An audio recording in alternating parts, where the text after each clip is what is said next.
Hi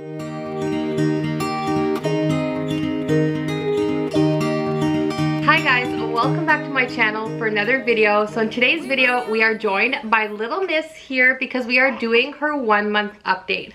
I am so excited to be sharing her with you guys for the first time here on my channel.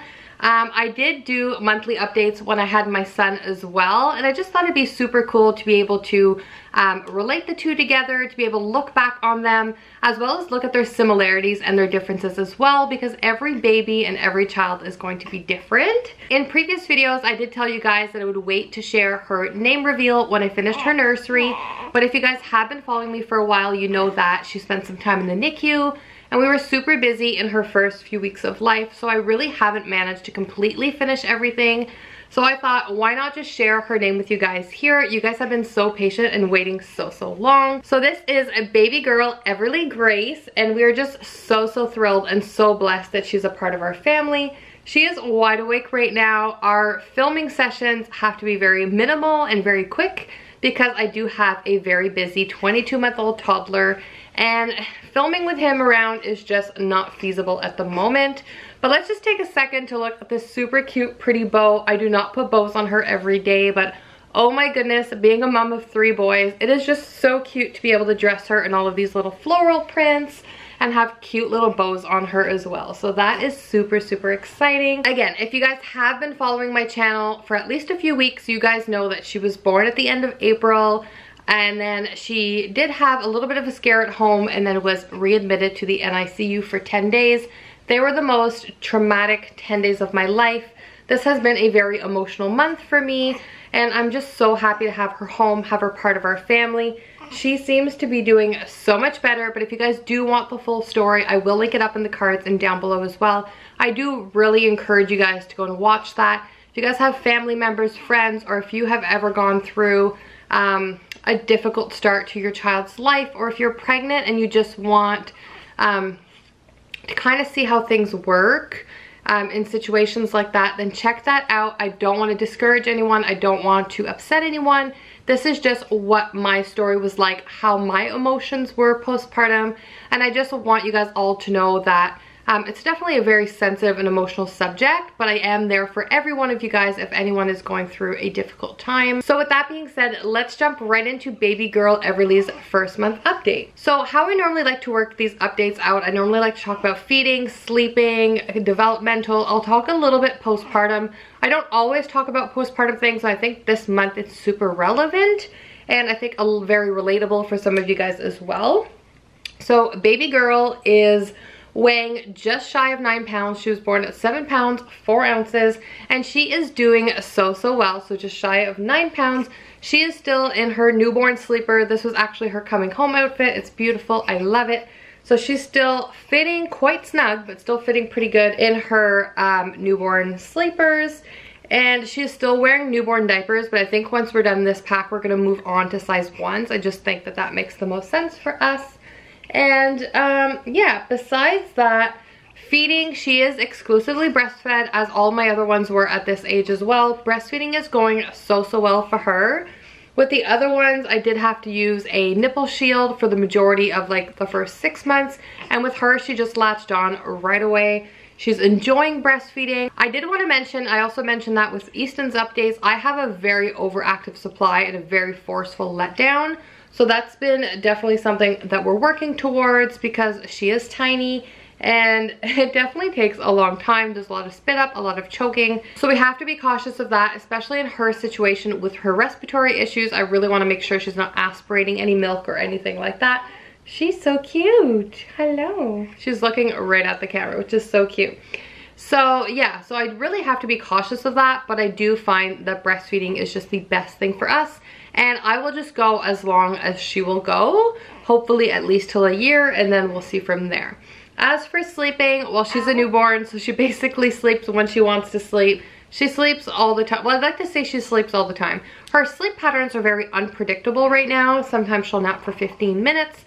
Sometimes she'll nap for 3 hours. Sometimes she'll only nap on me. Sometimes she'll nap really well on my bed or in her cot or in her swing. She does really, really well in the car seat for sleeping, which is good. I am definitely trying to encourage her to sleep pretty much wherever. Being a busy, active mom of 3 other children, it's super important for me for her to be a little bit more easygoing. So sleeping on me in the carrier, the stroller, the car seat, and all of that. So now that the weather's super nice, I take the buggy out every day for a walk.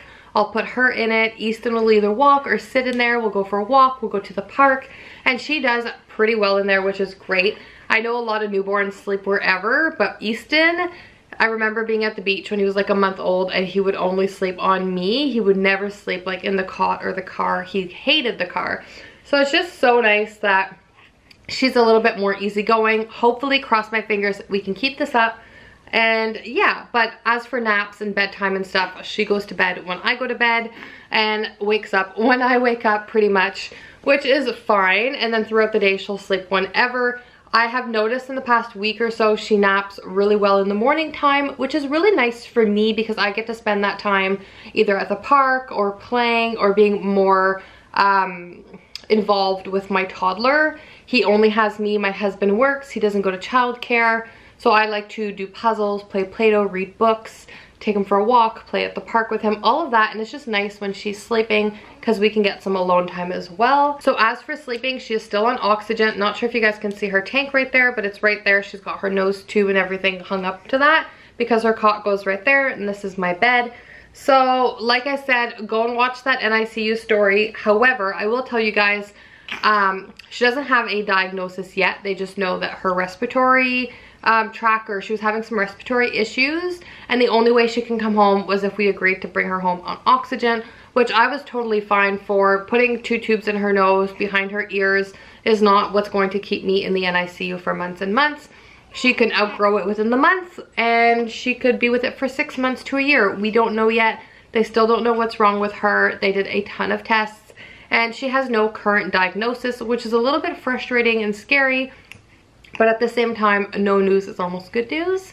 So we did a sleep study at the hospital on Monday, and then we see the respirologist next week, which is super exciting because we'll be able to hopefully get a little bit more insight, find out if she can go down on oxygen, if she needs to up the dose, how it's working, if we could take it off altogether. So she'll definitely be followed for that, but oh my gosh, she's so precious. Besides that, she just looks like a healthy, happy newborn. She doesn't really look like she's struggling to breathe. She looks more like she's struggling to breathe with that when she's asleep because it gets her all congested and stuff. Oh, big yawn. Are you tired, sweetie girl? Hey? Oxygen level, blood oxygen level are super important for humans, especially newborns who are forming and growing their organs. It is very, very, very important, crucial that they stay into the mid to high 90s. So with that being said, they only noticed that she would desat deeply like that when she would be in deep sleep. And she typically only does that at night because during the day she'll have like half-hour naps, 20-minute naps. If she's gonna have like a long nap, or if we're in the car for a long period, then I will put the oxygen on as well, just for my peace of mind and to help her also. If she's gonna nap on me for like 20 minutes, then I won't put it on her. And when she's awake, she doesn't need to have it on either. So that's really, really good. All right, so moving on to the development category. Don't know what I could say too much about a 1-month-old. I am gonna tell you guys that last week and yesterday, she flipped from her tummy to her back. Now, once was on my bed and I was sitting next to her. My bed is not overly soft, and the other time was on her play mat. So whether these were just flukes or not, or whether she's actually turning over, which would be super surprising, she actually did this. My last one probably didn't flip over until he was sitting up unassisted, which was super weird. And I think the other ones were like in the 3-4 month range. So it's just so funny to see. Like, obviously we have to watch her if she's gonna be turning over, but it's just really exciting to see. Yesterday she also smiled at me for the first time. Now I think my other ones kind of smiled a bit around 4 weeks as well. But I was just like talking to her and she was looking up at me and she gave me like a little corner grin, which was super fun and exciting. I wish I could get all of these on camera and have pictures of them. It's just so hard to like snap pictures because everything happens so quickly. Oh, now she's sleeping. But it's just so fun to see them develop and do all kinds of things. Then again, that is why I said I wanted to film these updates, because I want to be able to relate them back to the other babies as well. their sizing, their personalities, what they're doing, their development, how they're eating and sleeping and all that, because you do kind of remember everything, but you don't remember in detail all the milestones and exactly when they happen. So that's super exciting as well.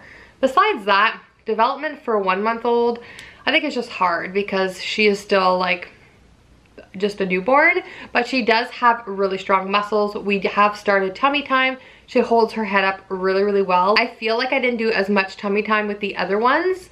And maybe that's why like Easton was a little bit more delayed when it came to walking and crawling and like turning over and things like that. But I just wanted to do that with her, and she has actually a really, really good temperament. She doesn't freak out when I put her on her tummy. I'll talk to her, stimulate her. I'll just let her lay there on her play mat while I'm like doing something with Easton and just watch her. And she'll bob around, lay her head back down like this on the side, and kind of just does things like that, which is super, super cute. I can't stop looking at her. Like, I feel with her I have a lot less time because I have the other ones and I have a busy toddler. Easton I just held and rocked all the time. He is a huge mummy's boy. And for her, oh my god, it's just so precious.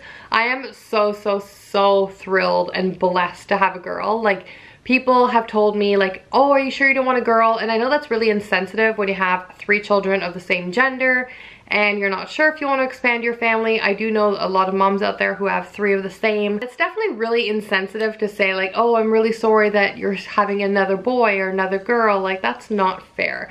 But it's so, so fun to finally have a little girl and get to like I said, dress her up, buy these pretty bows, accessories.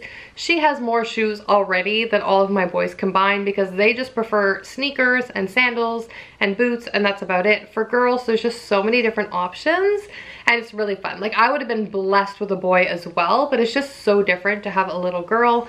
And my husband, like when he looks at her, like, it's different. Like, he loves his boys so, so much, but it's just so, so different and so fun. All right, so to finish this update, I probably won't talk postpartum in every single update unless there's really something going on. I am planning on doing some more what I eats in a day, like while breastfeeding, trying to lose weight, how I'm attempting to lose weight, and all of that as well. So if you guys want to see that, let me know in the comments down below. But I thought it'd be really relevant this month because I had a whirlwind of emotions postpartum, more so than I did with the other kids, and I think that's just more related to everything that we went through after she was born. So like I said, she was born on April 18th, which was the day before Good Friday, and then she was readmitted to the NICU on Easter morning, which was really, really stressful, really overwhelming. I remember the emotions like they were today. They were so, so emotional, and I don't want to cry because I really try not to talk about these things because I don't want to get upset, but there's a reason why they have social workers and psychiatrists inside the NICU, because it's a very, very difficult time for lots of families. We had a good outcome, but not everyone has a similar outcome.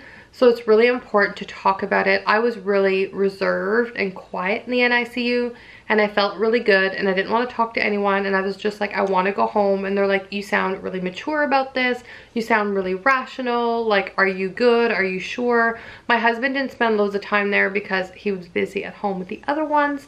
He would come and go for a little bit, but I spent the majority of the time through all the exams, all the tests by myself.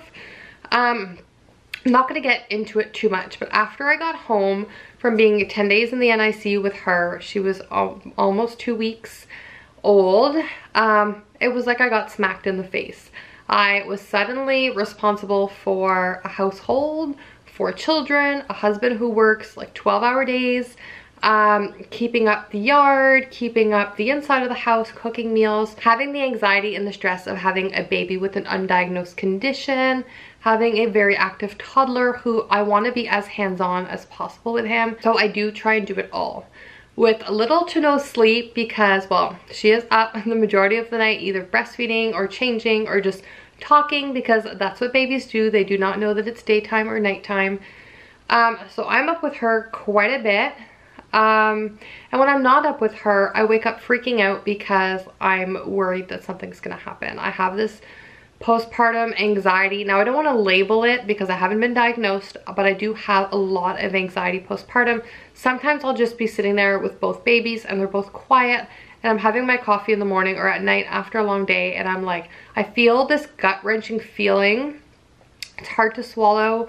I feel kind of sweaty and clammy and shaky, and it's really nerve-wracking. I'm not depressed. I'm super blessed to have all of my babies, and so far everything is good and everyone's happy. But life gets really, really overwhelming. No one tells you when you have 2 small babies and some older kids, or how many children you're gonna have, that life gets really chaotic. And I'm used to having a very clean house, and I'm gonna tell you, my house is going to shambles real quick. And I think as women, we put a lot of pressure on ourselves to be great, to be the best, to be active, to be engaged in our children's lives. And it's just a really, really big adjustment in the beginning, especially, I think it's a big adjustment for everyone, but I think someone who has a child who has a little bit more special needs, or when you're feeling some anxiety or something like that because you have worry, I think that that is bad as well. So I just wanted to share that with you guys, just to be transparent, just to be relatable to you guys. If you guys are feeling something like that, know that it's okay, and just talk about it, whether it's with a friend, your mother, your husband, a social worker, a psychiatrist, whoever it's gonna be. Let them know how you're feeling and try and get some help, because it is super, super important for you to have a good mental health and to be mentally stable, to take care and be happy for all your little ones. With that being said, my last little thing postpartum is I haven't started exercising or dieting yet. I'll take the babies for a walk mostly every single day if the weather's nice. It's just like a leisure walk. I'm not like doing anything super insane. I haven't started dieting. I am breastfeeding. They do say don't start like reducing your calories a ton until the 2nd month, because you want to establish that really good breastfeeding bond, the breast milk supply and all of that.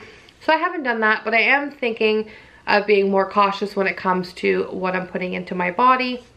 Eating things that are going to make me feel good as well, give me the most energy possible. I am still taking my prenatal vitamins because they are vitamins that are packed to grow a baby, so they might as well be good while you're breastfeeding and to give you that extra energy as well, because your baby does take up a lot of the vitamins and minerals from their breast milk. Anyways, thank you so much for watching, guys, and we'll see you guys next time. Bye.